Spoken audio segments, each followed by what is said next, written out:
नमस्कार सभी को। मेरे चैनल में आप सभी का हार्दिक स्वागत है। आज मैं उपस्थित हूँ कृष्णा अग्निहोत्री का लिखा उपन्यास का तीसरा भाग लेकर।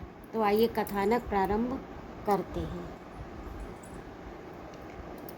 समाज सेवा का भूत जो उस पर छाया था, वो कभी अनाथालय, कभी अंध विद्यालय, तो कभी फेल आकर पूरा हो जाता। इस शाम कांता व गोपाल टहलते टहलते फेल की मुख्य धारा सड़क से भीतर आ गए। सामने से ही भोला दौड़ा हुआ आया। वह एक सर्टिफिकेट उसने कांता को थमा दिया। उसके साथ एक तस्वीर भी थी। कांता ने सबने देखा कि एक तस्वीर बूढ़े की थी जिसकी आंखें आंसुओं से भरभरा रही थी। ये कौन है? मेरे पिता। इन्हीं की इस तस्वीर छपने पर मुझे सर्टिफिकेट व 1000 रुपये प्रथम पुरस्कार मिला है। अब मैं फोटोग्राफी इन रुपयों से सीख सकता हूँ। अच्छी बात है, पर तुम्हारे पिता इतने उदास हैं, उनकी आंखें भरी क्यों हैं? पंडित गोपाल ने पूछा। वो क्या है कि मैंने कुछ भला बुरा कह दिया। भोले ने रूखे बालों को खुजाया। इतने बूढ़े पिता से तुम्हारी क्या आशाएं हैं? गोपाल, पंडित जी, मैं तो कुछ कमा ना सकूं, जो मिलता है उससे बीवी बच्चे, मैं, बाप माँ कभी कभी भरपेट खाना नहीं खा पाते हैं। देखो भोला, फोटोग्राफी तुम्हारा शौक है, वो जीवन यापन का रास्ता नहीं, इसलिए कुछ काम तो करना ही पड़ेगा। तभी सामने से भैरू उचकता फांता आ रहा था। उसने लाल रंग की शर्ट पर एक गहरे पीले रंग का रूमाल बांध रखा था। भोले ने उसे रोक कर पूछा, कहाँ जा रहा है? कब छूटा? क्या मतलब? भैरू ने पूछा। सर, इसके माता पिता तो मजदूरी करते हैं और ये व इसका भाई चोरी चपाटी करने में उस्ताद हैं। किसी की बाहर रखी बाइक, कपड़ा, थैला सफाई से मार देते हैं और मस्त हैं। भोला हंसा। ये गलत सोच है। भोला, अपराध की उम्र व चेहरा फुंसियों से भरा रहता है।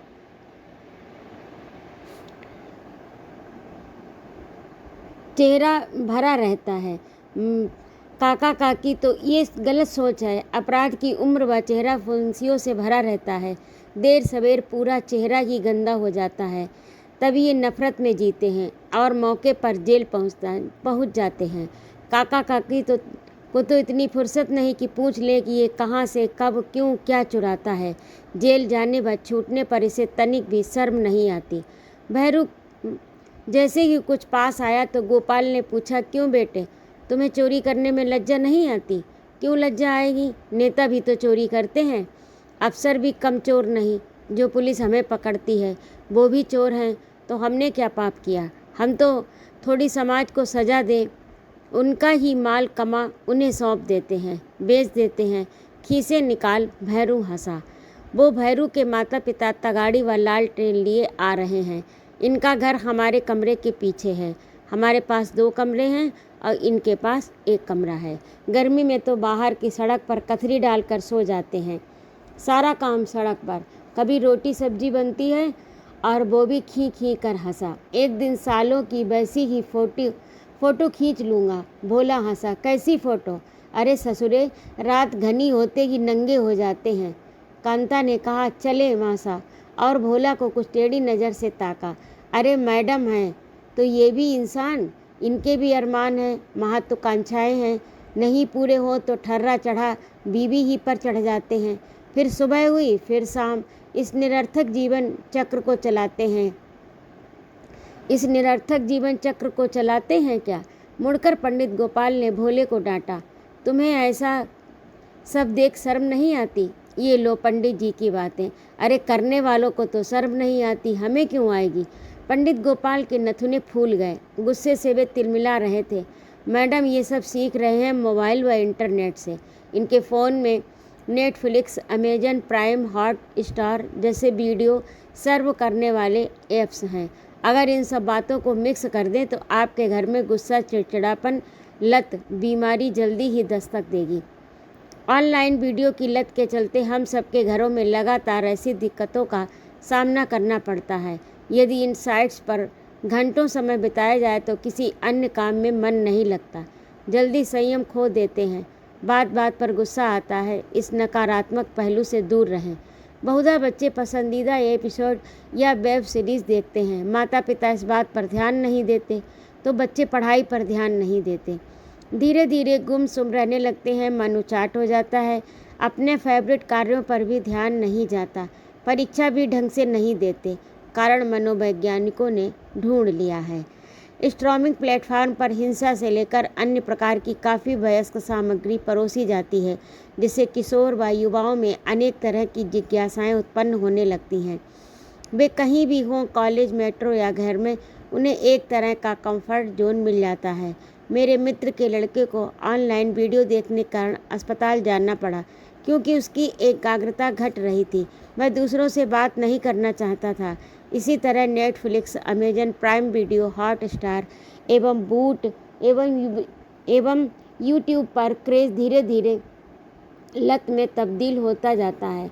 वह बच्चे व युवा अपनी परेशानियों व अच्छी नौकरी या पढ़ाई में सफलता न पाने से मानसिक तनाव में आ जाते हैं, तो उनसे हटने हेतु ऑनलाइन स्ट्रीमिंग वेबसाइट की तरफ बढ़ रहे हैं, और ये निश्चित ही चिंतनीय है। मैं तो इस अज्ञानी अनपढ़ लोगों की आलोचना कैसे करूंगी। मेरा छोटा भाई मयंक भी दिन भर मोबाइल में ही लगा रहता है। खाने बैठेगा तो जहाँ भी मेरे पिता के मना करने पर खाने बैठेगा तो वहाँ भी लेकर बैठेगा। मेरे पिता के मना करने पर भी बदतमीजी करके मोबाइल देखेगा और हंसेगा। यहाँ तक कि उसी से गेम खेलेगा, उसी के चुटकुले पढ़ेगा, दृश्य देखेगा, किसने क्या डाला उसी को जीवन समझता है। घर में इतनी पत्रिकाएं आती हैं, वो उसमें कवर पेज तक नहीं देखता। इसलिए उसकी सोच में भी सीमा है, फैलाव नहीं। फेल पर सूरज चढ़ा था, थका हारा अस्ताचल में डूब रहा था। उधर लता चीख रही थी, बचाओ, मरी जा रही हूँ, कोई तो बचाओ। तेरी जचकी के लिए सबसे पुरानी व अच्छी दाई लाया हूँ, थोड़ा तो सब्र कर।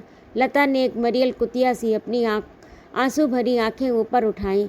तुझे क्या, कहती रही कि अपने 5 बच्चे हो गए, मुझे ऑपरेशन करवा लेने दे, पर तू ना माना। पिछली बार लता को याद आया कि 5 घरों में काम करके बच्चों की पढ़ाई की फीस जमा करती रही। तुलसी नगर की बीच की पंक्ति में मद्रासी साहब रहते थे, जो बैंक में काम करते थे। उनकी पत्नी भी बहुत भली थी, अधिकतर ऐसा भोजन बनता जैसा वही बना पाती, इसीलिए वे ऊपर का काम ही करवाती थी। इसके बाद 2 घरों में केवल बर्तन कपड़े का काम। पुरानी के यहाँ उनके बच्चे को बस स्टॉप पर लेने जाती। सब ठीक चल रहा था, तब भी उसे मैडम सुराना का काम अच्छा लगा। वह उसे नहीं छोड़ती। मैडम अकेली थी, कभी कभार उनके यहाँ 10 रोटी बनती, शेष समय मात्र 4 रोटी। सभी का उस पर विश्वास था। 2 घरों की तो चाबी तक कमर में लटकी रहती।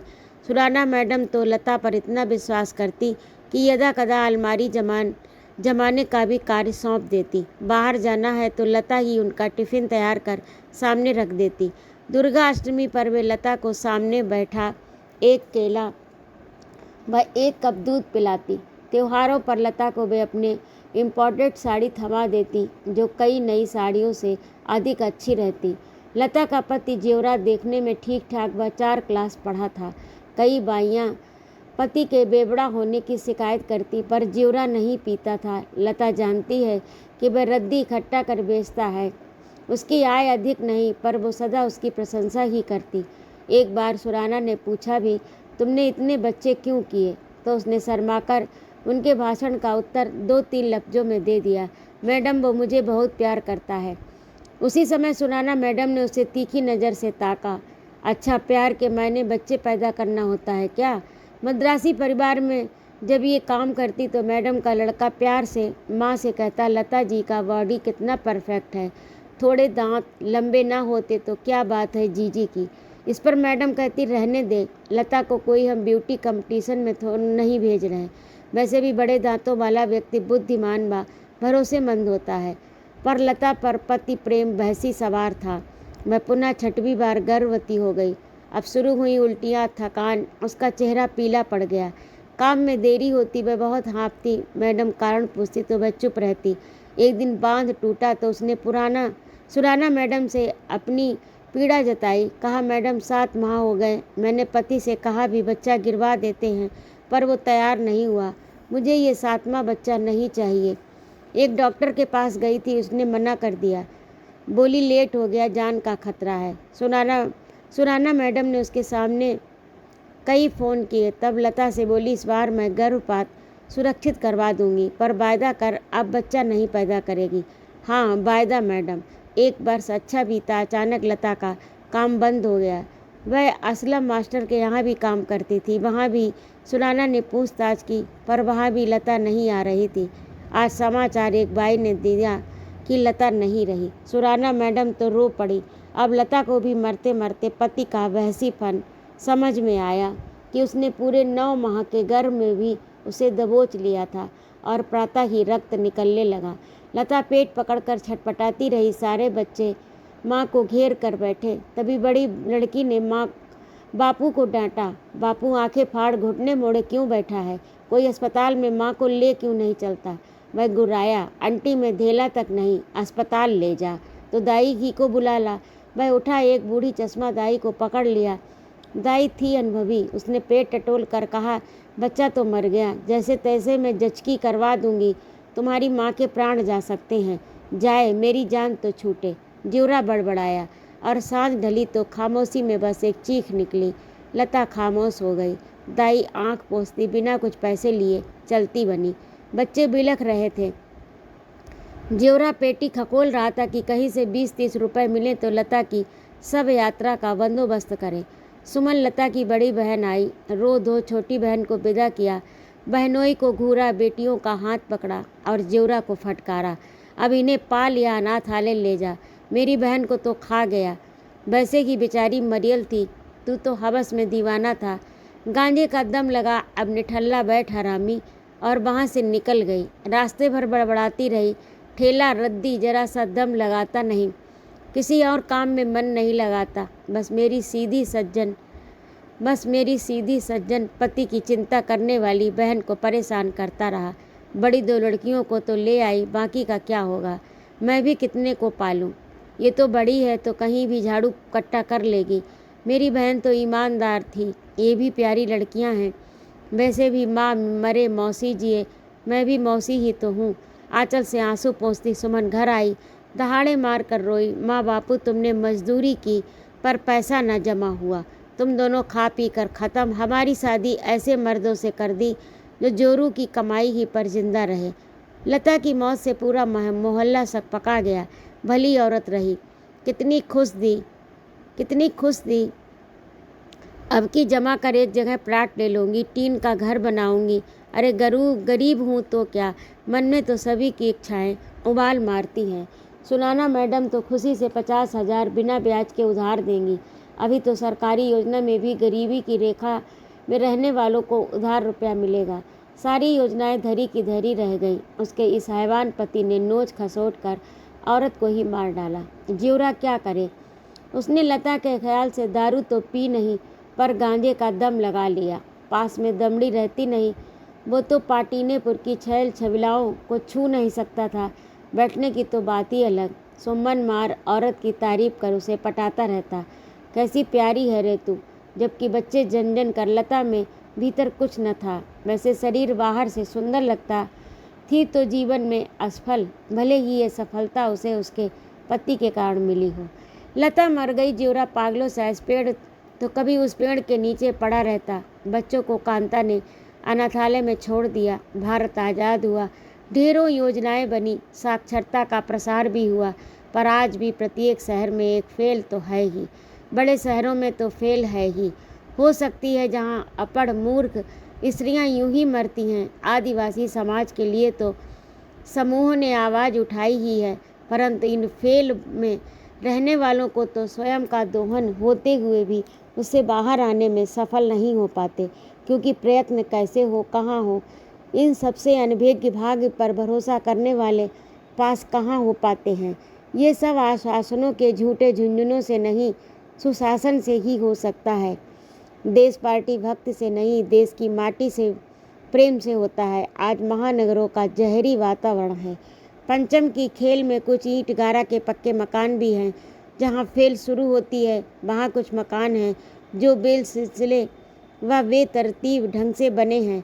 ऐसे ही कुछ मकानों में टैक्सी ड्राइवर व कार ड्राइवर रहते हैं। पिछली री में बॉम्बे हॉस्पिटल के स्टाफ के कुछ युवा रहते हैं। ऐसे ही एक छत पर बने उन 2 कमरे व छत, रसोई घर, बाथरूम, लैट्रिन सेपरेट में बंगाल से आए हुए आकाश, ऋतिक व मृणाल रहते हैं। तीनों ने इस फेल में रहकर अपनी जिंदगी अपनी तरह की बना ली है। आकाश कुछ अधिक फिजिकल ट्रेनिंग में एक्सपर्ट व क्वालिफाइड है। यूँ ऋतिक कम कमाता है, पर मृणाल आनंद मठ में ठीक ठाक कमाती है। मृणाल व आकाश बचपन से एक दूसरे से लगाव रखते थे। बड़े हुए तो उनमें आपस में प्रेम हुआ। वे शादी के लिए तैयार थे, परंतु दोनों के माता पिता तैयार नहीं थे। इसीलिए आकाश अपने दोस्त के साथ इंदौर आ गया। यूँ आकाश आकर्षक युवा तो है, साथ ही साथ वह जीवन निर्वाह में भी होशियार है। उसने घर के लिए आवश्यक वस्तुएं किस्त में खरीदी, स्वयं की तनख्वाह से किस्त चुकाना प्रारंभ किया। मृणाल की तनख्वाह से घर चलने लगा। प्रातः ब्रेड दूध का नाश्ता मृणाल न बनाती तो भोजन में चावल, कभी पुलाव जल्दी बन जाता, उसे आकाश बनाता। शाम को दोनों बाहर टहलते हुए कभी ब्रेड कभी कुछ और खा लेते। अभी तक दोनों ने शादी नहीं की। वे लिव इन रिलेशन में ही बंधे थे, पर वे थे पूर्ण संतुष्ट। उनके पक्के घर में एक फलांग पर ही ड्राइवरों की टीम रहती थी। कमल सामने रंग का दाढ़ी बढ़ाए अधेड़ व्यक्ति था। उसमें गुस्सा गुरूर कूट कूट कर भरा था। ड्राइवरी में ठीक ठाक होने से स्वयं को बड़ा एक्सपर्ट व्यक्ति समझता था। छोटी छोटी बातों में झुंझुनाना, गंदी आदतों को बसाए व्यक्ति था। एक शाम वह झोपड़े के ही सामने कुल्ला करने लगा तो उसकी शालीन पत्नी ने समझाया, यहाँ क्यों गंदगी करते हो? तो वो झपट कर उठा। उसने पत्नी को झापड़ मारे गिराया, राक्षसों जैसा हंसने लगा। बगल से सोलंकी ने डांटा, क्या करता है तू? इतना नशा मत किया कर। बस कमल ने चीखना आरंभ कर दिया, सयाने तुझे क्या, मेरी बीवी है, मारूं काटूं तुझे क्या? काट भाई काट। और सोलंकी ने अपनी टैक्सी निकाली जिसे उसने किस्त में खरीदा है। सोलंकी की पत्नी पढ़ी लिखी है और 5वीं कक्षा तक पढ़ाने स्कूल में जाती है। सबसे तेज चालाक पर मंद बुद्धि बाबूलाल अपनी पत्नी, 2 बेटों व 1 बेटी के साथ 2 कमरों के मकान में रहता है। सबसे आश्चर्य की बात तो यह कि उसने ज़मीन खरीद कर ये छोटा सा घर स्वयं बनवाया। पिछवाड़े की कच्ची ज़मीन पर गिलकी लौकी लगी हुई है। हाल ही में उसके पास 2 परमानेंट घरों की ड्राइवरी है। आज उसे तीसरे घर से बुलावा आया। बाबूलाल ने रोज की तरह अपनी पत्नी राधा को डांटा, अरे तू अभी तक 4 पराठे तक नहीं सेक पाई, ये थाली खा ले। पत्नी ने जोर से थाली पटकी। कितने पर पकड़ता है और कितने छोड़ता है, मरा ताव हमको दिखाता है। कहीं पेट्रोल चुराता है तो कहीं और चीज़ें चुराता है। नाम हमारा भी खराब होता है। बड़ी आई नाम वाली। बाप ने शादी में 2 अच्छे कपड़े तो दिए नहीं, बड़बड़ाता बाबूलाल अच्छी कमीज पहने तुलसी नगर के 61 नंबर क्वार्टर में पहुंचा। उसने देखा कि धूप में एक 40-45 वर्ष की बेहद सुंदर महिला बैठी सब्जी सुधार रही है। मैं ड्राइवर बाबूलाल हूँ, आपको कब के समय मेरे लिए काम है? शाम 5 बजे। शाम 5:15 बजे चलेगा? चलेगा। तुम कल से ही आ जाओगे? जी। एक बार की ट्रिप में 150 लेता हूँ। हाँ हाँ ठीक है। कुछ दिनों में ही बाबूलाल ने समझ लिया कि रेखा मैडम का बायां पैर खराब है। वह अकेली भाग या चल नहीं सकती। जब रेखा सब्जी भांजी फल लेने जाती तो बाबूलाल उन्हें सामान की कीमत ज़्यादा बताकर पैसे मार लेता। इसी तरह प्रत्येक टिप में 20-30 मार लेता। एकाएक सब्जी भी चुपचाप खरीद लेता। वर्ष भर से रेखा उसे अच्छा पेमेंट और चाय पिलाना आदि एक अच्छे मालिक की तरह करती रही। उस दिन वह चाय पिलाना भूल गई थी तो बाबूलाल ने उसे कहा, आप चाय बना दे, मैं तब तक गाड़ी साफ करता हूँ, तब चलते हैं। रेखा को कुछ आवश्यक कार्य था, तब भी वह चुप रही। मैं जानती थी अच्छा ड्राइवर तो मिलता नहीं। एक दिन बाबूलाल ने हंसकर कहा, मैडम आप बिल्कुल अकेली रहती हैं। मेरी वाइफ कह रही थी कि मैं रात में आपके घर रहूं तो आपको डर नहीं लगेगा। रेखा ने तेज दृष्टि डालकर उत्तर दिया, मुझे डर नहीं लगता, ऊपर एक किराएदार रहता है, अपनी पत्नी को संभालो। धीरे धीरे बाबूलाल बहुत ही टेढ़े शब्दों से डिमांड करने लगा, मेरी वाइफ के लिए ब्लाउज साड़ी दे दे, बच्चों की स्कूल की फीस जमा करवा दे, आदि आदि। यदा कदा यदि रेखा सवाल करती कि ये क्यों इतने दाम के हैं, पहले तो कम दाम के थे, बाबूलाल गुर्राकर कहता, मुझे गाड़ी नहीं चलाना, आप जैसे चाहे रहें, ये गाड़ी बाजार ही में छोड़ कर जा रहा हूँ। भरे बाजार में गाड़ी छोड़ोगे? मैं कैसे जाऊँगी भला? तो इतना अधिक मोल तोल क्यों करती हैं? मैं कोई चोर उचक्का नहीं हूँ। मैं कोई चोर उचक्का हूँ क्या? बेचारी अपंग अकेली औरत डर गई। इतनी मुश्किल से तो ड्राइवर मिला, अब गया तो पुनः सब्जी भाजी लाने तक के लिए लाचार हो जाएंगी। उसने सहमे स्वर में कहा, ऐसी कोई बात नहीं है, ठीक है। बाबूलाल भला ऐसा घर क्यों छोड़ता। धीरे धीरे मोटर का पेट्रोल जल्दी खत्म होने लगा तो एक दिन रेखा ने अपने किराएदार से कहा, जरा आप देखें, कल ही गाड़ी में 20 लीटर डलवाया तो कम क्यों हो गया। लड़का तेज था, तुरंत खोल कर को ठीक ठाक कर बोला, आंटी इसमें तो 5 लीटर पेट्रोल ही है, आपका ड्राइवर पेट्रोल चुराता है।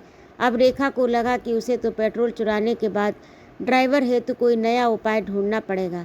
उस दिन उसने अपनी मित्र से मिलने हेतु बाबूलाल को बुलाया और सोचा आज ही अपनी मित्र से कहूँगी कि दूसरा ड्राइवर ढूंढ दे। जैसे ही वह मोटर कुछ दूर पहुँची, रिमझिम प्रारंभ हो गई। सुनसान स्थान। बाबूलाल उतरा और बोला, मैडम पेट्रोल खत्म है, अब कोई गाड़ी निकलेगी तो कुछ बंदोबस्त होगा। और मस्ती से गाड़ी में आकर रेखा के पास बैठकर गुनगुनाने लगा। ये तो इत्तेफाक था कि गाड़ी रुकी।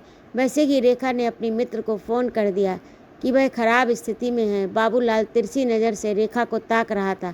रेखा की मित्र का बड़ा बेटा मोटरसाइकिल लेकर आ धमका। उसने गाड़ी खोलकर जोरदार शब्दों में बाबूलाल को डांटा, नालायक, चल तुझे थाने ले चलता हूँ। बाबूलाल काइयाँ तो था, डरपोक था। उसने तुरंत हाथ जोड़े, नहीं भैया जी, मेरी कोई बुरी नीयत नहीं थी। जैसे ही गाड़ी रुकी वैसे ही नरेंद्र ने बाबूलाल को 5-6 थप्पड़ जड़े। बाबूलाल ने जाकर अपने बच्चों से झूठी शिकायत की तो वे दोनों नरेंद्र को खोजने लगे। एक दिन फ़ोन पर रेखा को गंदी गाली देकर बोले, साली है तो अपंग और ठसके ऐसे। नरेंद्र को 4-5 ड्राइवरों ने घेर कर मारा, कुछ दुकानदारों ने उसे बचाया। यही अच्छा रहा कि उसके बाद कुछ नहीं हुआ। बाबूलाल एक बार पुनः आया, हाथ जोड़कर पुनः काम मांगने लगा, पर रेखा ने बहुत ठंडे स्वर में मना कर दिया। बाबूलाल का बड़ा लड़का क्रोधी तो था, पर अपराधी मनोवृत्ति में कम था, लेकिन छोटा मंदबुद्धि व अपराधी मनोवृत्ति का था। कमल अपनी पत्नी को गांव छोड़ आया था। एक दिन सुबह उसे उसके माता पिता ने सूचना दी कि वह किसी के साथ भाग गई। बस तब से वह कुछ सनकी सा हो गया। बात बात पर मालिकों से झगड़ा करता। वह अपनी लड़की को भी राव के हॉस्टल में छोड़ आया। उसके समकक्ष लड़कियों से छेड़खानी प्रारंभ की। एक दिन बाबूलाल के मंद बुद्धि लड़के गणेश ने अपने दोस्त के साथ एक रईस की लड़के की बाइक रोकी व छुरा दिखाया। उसकी जेब से लगभग 1000 रुपये, मोबाइल, घड़ी लूट ली। बाबूलाल सारा सामान देख बहुत खुश हुआ।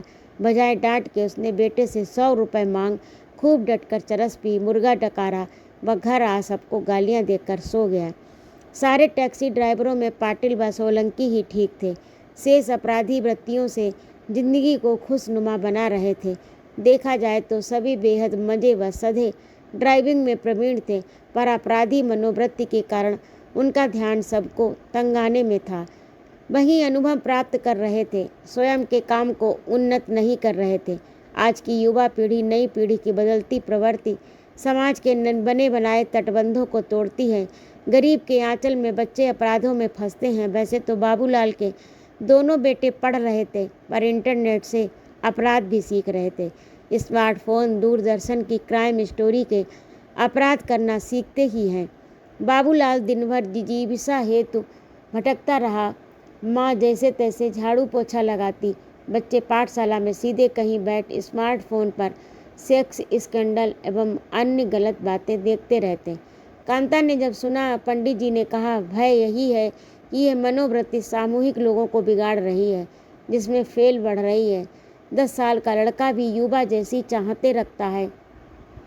इन सब के माता पिता जीविकोपार्जन हेतु प्रातः से शाम तक बाहर रहते हैं और ये बच्चे पढ़ने में रुचि नहीं लेते। इनको किसी लाइब्रेरी में जाना नहीं, इसलिए दुर्गुणों की आदत डालकर उन्हें ही जीवन का पर्याय मानते हैं। बात ऐसी है तो, पर मैडम वास्तव में बड़े घर हो या छोटे घर होता है गृहिणी से, गृहिणी माँ होती है तो संतान उसी के दिलों की धड़कन होती है। उसे ही संभालने का पूरा दायित्व माँ का होता है। आजकल की माँ प्रश्न चिन्हों के घेरे में है। वे पढ़कर साक्षर हैं तो फैशन, खाना पीना, होटलिंग, गर्भावस्था में भी बच्चे की चिंता नहीं होती तो बच्चे कभी शरीर में तो कभी मानसिक रूप में अपरिपक्व पैदा होते हैं। आप ही सोचें कि अधिकांश ऐसे लोगों की संतानें कैसी होंगी। ये स्थिति तो मध्य वर्ग व निम्न वर्ग की है, जहाँ कोई भी अपनी उन्नति का जीवन मूल्यों के सहारे नहीं जीना चाहता। हाँ, पंडित जी, उच्च वर्ग भी मानव मूल्यों व नैतिकता से शून्य हो रहा है। वाक्य कहते ही कांता को अपने दोनों भाई स्मरण हो आए। माँ उन्हें मेरे बेटे, राजा बेटे, आँख के तारे कहकर लड़ियाती है और कांता को पूरे समय डांटती है। लड़की हो, ससुराल जाना है, तुम्हें त्याग करना व सामंजस्य बनाना आना चाहिए। शुक्ला अपनी दुबली पतली व स्वयं को सुंदर समझने वाली पत्नी को कुछ नहीं कहते। शुक्ला जी पत्नी से उबे हैं, पर वे सारी उसकी गलत बातों से सहमत रहते हैं। सुमित्रा माँ अजय को कभी नहीं समझा पाई कि धर्म व धर्मांधता में अंतर होता है। उसकी प्रशंसा में रत रहती। छोटा तो मटक कर चलता है, हाथ मटकाकर बात करता है। कभी कभी तो मुझे शक होता है। कांता चुप हो गई। पुनः बोली, सारे परिवार को मेरी शादी की चिंता है। वैसे मैं कहीं भाग रही हूँ। अपने पुत्रों को ही संभालें, मेरी चिंता ना करें। माँ काम करने में सुस्त है, मुझ पर घर देखने का भार अधिक है। नौकर तो हैं, पर उनसे भी काम लेना कोई छोटी मोटी बात नहीं। अजय भैया की शादी करने की उम्र है, पर माँ शादी नहीं करना चाहती। सारी बेतरतीब स्थितियों से पिताजी को भीतर से तितर बितर कर दिया। अभी कल ही से तेजी से हाँफ रहे थे, कह रहे थे, कांता सीने में दर्द है, गैस बन रही। लेकिन शुक्ला जी के फैमिली डॉक्टर ने कांता से कहा, बेटा ये हार्ट अटैक के लक्षण हैं, शुक्ला जी को दबाव नहीं होना चाहिए। एक बात विशेष है कि शुक्ला जी एक पैक शराब ना पिए, वो घातक होगी। अब बताइए मैं कैसे इस फैलाव को संगठित करूं? साधनों से शारीरिक सुख तो प्राप्त होता है, पर वो आनंद नहीं जिसके लिए हम संसार में आए हैं। पर इसे प्राप्त करने के लिए हमें निरंतर साधना करनी पड़ती है। मैं भी अभी तक इस साधना को नहीं अपना पाई हूँ। कांता जी, देश में अभी भी 6 करोड़ नागरिक ऐसे हैं जो पिछड़े वर्गों से भी बदतर हैं। वे इन्हीं फैलों में बसते जा रहे हैं। कुछ दोयम दर्जे के तो कुछ निम्न स्तर के भी हैं। हमारे देश में अभी भी व्यक्ति का स्तर अब जाति आधार पर तो होता नहीं, अधिकतर आर्थिक आधार पर ही होता है। गरीब मुख्य धारा से दूर होते हैं। सरकार भी गरीब अमीर सब में भेद करने का कोई भी व्यवहारिक पैमाना नहीं बना पा रही।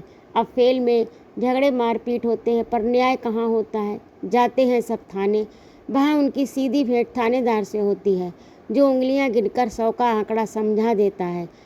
कहना अतिशयोक्ति नहीं शर्मा जी कि लोगों की इस दुर्गति का आंकड़ा सरकार के पास भी नहीं है। तभी एक चीख भरी आवाज़ गूंजी, दीदी जी बचाइए। कांता बाहर आई तो उमा खड़ी कांप रही थी। क्यों, क्या हुआ? कांता ने कहा, वो आप सबके लाडले फोटोग्राफर न जाने क्यों घर में बर्तन फेंक रहे हैं, बापू व माँ को गाली बक रहे हैं, मुझे मारने दौड़ रहे हैं। मैं यहाँ आ गई। चलिए पंडित जी, चलिए। फेल में तब तक तो एक भीड़ एकत्रित होकर सदा की तरह चटकारे कार्यक्रम प्रारंभ हो चुका था। तब तक संपत अपने कंधे पर रस्सी बड़ी बल्ली टांगे तमाकू गुटकते गाल फुलाए बोला, ये देखो हम लोग तो बेमतलब बदनाम है कि झगड़ा करते हैं।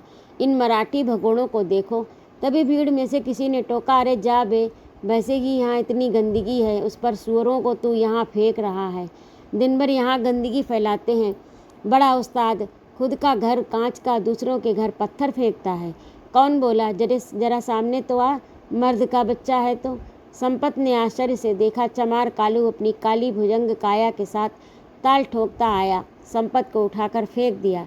अब भीड़ 2 निकम्मे चालाक कपटी कमाने वाले धूर्तों को, जो अब तक अपने स्वभाव से एक दूसरे को परास्त करते रहे हैं, आपस में ही लड़ते झगड़ते देख मजा ले रही थी।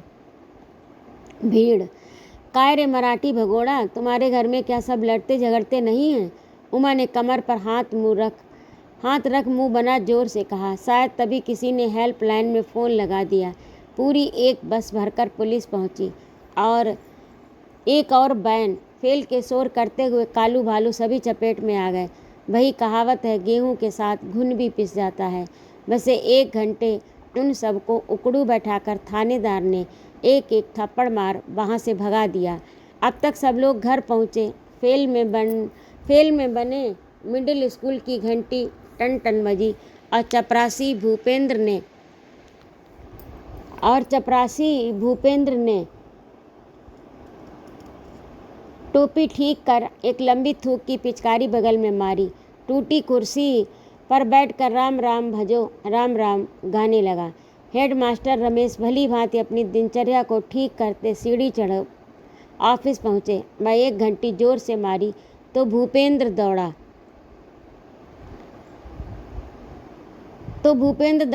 वहाँ पहुँचा। प्रार्थना की घंटी बजाई। जी सब इकट्ठा हो रहे हैं। प्रार्थना की घंटी बजाई। जी सब इकट्ठा हो रहे हैं। सारे शिक्षक आ गए। वो परेश गुरुजी नहीं आए। रमेश, चलो मैं आता हूँ, प्रार्थना शुरू करते हैं। जी।